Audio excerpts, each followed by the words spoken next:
यह एक दिन की बात है जब भगवान ब्रह्मा अपने ब्रह्मलोक में स्थित थे और अपने द्वारा रचित सृष्टि की अनुपम सुंदरता को निहार रहे थे। मैं ब्रह्मा हूँ, संपूर्ण सृष्टि मेरी रचना है। ऐसी अद्वितीय और सुंदर रचना किसी अन्य के लिए संभव नहीं। ब्रह्मा जी से अहंकारपूर्ण वचन सुनकर भगवान शिव ने कहा, सत्य को स्वीकार कर लेना ही आत्मा की महानता है। ब्रह्मा, इस बार हम अहम नहीं, सह अस्तित्व की नींव पर सृष्टि को आगे ले चले। यदि तुम स्वयं को सृष्टि का शिखर मानते हो तो अब देखो। जब शिव रौद्र बनता है, जब त्रिनेत्र खुलता है, तो न केवल गर्व, सृष्टि भी भस्म हो जाती है। मैं स्रोत हूँ और वही रहूंगा। महादेव, तुम्हारा नृत्य मेरे विचारों के बिना अधूरा है, क्योंकि बिना आरंभ के कोई अंत नहीं। तुम्हें क्रोध आता है तो आओ, सृष्टिकर्ता के सम्मुख तुम्हारा तांडव भी सिर झुकाएगा। अहम में डूबे हो तुम, अपने व्यवहार का जरा भी भान नहीं है। तुम्हारे इन शब्दों का उत्तर तुम्हें मेरे तांडव से मिलेगा। और ऐसे शुरू हुआ महादेव का तांडव प्रलय की पहली गर्जना के साथ।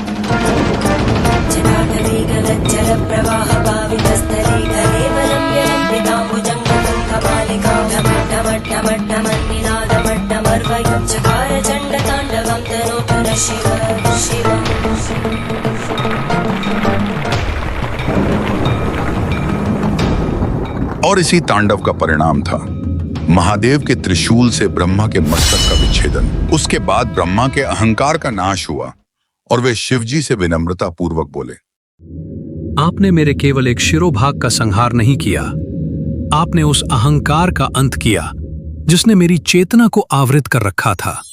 अब जब मैं सृष्टि करूंगा, वह अहंकार से नहीं, धर्म, संतुलन और समर्पण के आधार पर होगी। यह सुनकर भोलेनाथ शांत हुए, परंतु उनके मन में अभी भी उदासी व्याप्त थी। उनके हाथों में ब्रह्मा के मस्तक की खोपड़ी थी। ब्रह्मा हत्या, चाहे वो धन की रक्षा हेतु ही क्यों न की गई हो, इसका भार हल्का नहीं होता। ये पाप नहीं, पर ये पीड़ा है। मैं गंतव्य नहीं हूं, केवल मार्ग हूं, और आज ये मार्ग तप से होकर गुजरेगा। और इस प्रकार आरंभ हुआ शिवजी का प्रायश्चित्तमय तप। सर्वस्व त्याग कर केवल ब्रह्मा का मस्तक हाथ में लिए वो एकाकी निकल पड़े। जंगलों से होते हुए गांवों, नगरों और पर्वतों के मार्ग पर निःशब्द, निःस्पृह, जैसे साक्षात अपराधबोध ही उनका एकमात्र संग था। प्रकृति मौन है पर जानती है। ये जंगल मेरी पीड़ा नहीं पूछता, ये उसे सहता है। हर वृक्ष, हर पशु, हर छाया साक्षी है इस यात्रा की।